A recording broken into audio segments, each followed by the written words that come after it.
Managing কমিটিতে শিক্ষাগত যোগ্যতার বিষয়ে চূড়ান্ত সিদ্ধান্ত জানালেন মন্ত্রী। ম্যানেজিং কমিটিতে শিক্ষাগত যোগ্যতার শিথিলের আলোচনার মধ্যেই চূড়ান্ত সিদ্ধান্ত জানিয়েছে সরকার। প্রতিবেদক। সোমবার 16 মার্চ সচিবালয়ে সংবাদ সম্মেলনে শিক্ষামন্ত্রী আদম এহসানুল হক মিলন জানান, ডিগ্রি কলেজ ছাড়া বাকি শিক্ষা প্রতিষ্ঠান ম্যানেজিং কমিটির সভাপতিকে স্নাতক পাশ হতে হবে।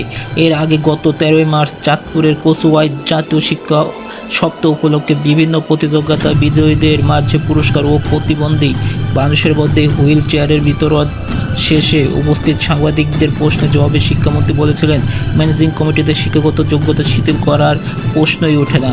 এর আগে বিভিন্ন গণমাধ্যমে খবর প্রকাশ হয়, দেশের বেসরকারি শিক্ষা প্রতিষ্ঠানের ম্যানেজিং কমিটি ও গভর্নিং বোর্ডের সভাপতি পদের জন্য নির্ধারিত ন্যূনতম স্নাতক পাশের শর্ত বাতিল করতে যাচ্ছে সরকার। প্রতিধানমালা সংশোধনের মাধ্যমে এই পদের শিক্ষাগত যোগ্যতার বাধ্যবাধকতা শিথিল করা হচ্ছে।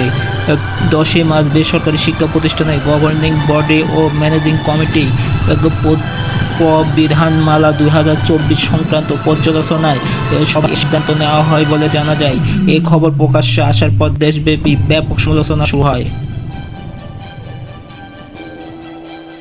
শিক্ষামন্ত্রী আনম এহসানুল হক মিলন বলেছেন, ম্যানেজিং কমিটিতে অর্ধশিক্ষিত নয়, বরং শিক্ষাক্ষেত্রে যাদের অবদান আছে তাদের নিয়ে এই কমিটি করার চিন্তাভাবনা চলছে। এরই মধ্যে অর্ধশিক্ষিত লোকজন দিয়ে কমিটি গঠনের যে তথ্য প্রচার হয়েছে তা অসম্পূর্ণ এবং বিকৃত।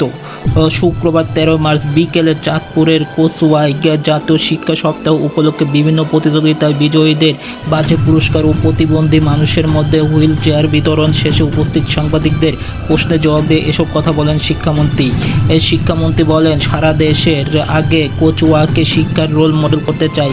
এখান থেকে সারা দেশে তা ছড়িয়ে দেওয়া হবে, কারণ আগে নিজের ঘর ঠিক করতে হবে। শিক্ষার মান উন্নয়নে সরকার ধাপে ধাপে কাজ করছে। তিনি আরও বলেন, পুরনো পদ্ধতিতে এসএসসি পরীক্ষা নয়, নতুন এবং যুগোপযোগী বাস্তবসম্মত নিয়মে পরীক্ষা নেওয়ার উদ্যোগ নেওয়া হয়েছে। এছাড়া সাংবাদিকদের উদ্দেশ্যে বলেন, আপনারা প্রকৃত সত্য তুলে ধরুন, কোনো বক্তব্য খণ্ডিতভাবে নয়।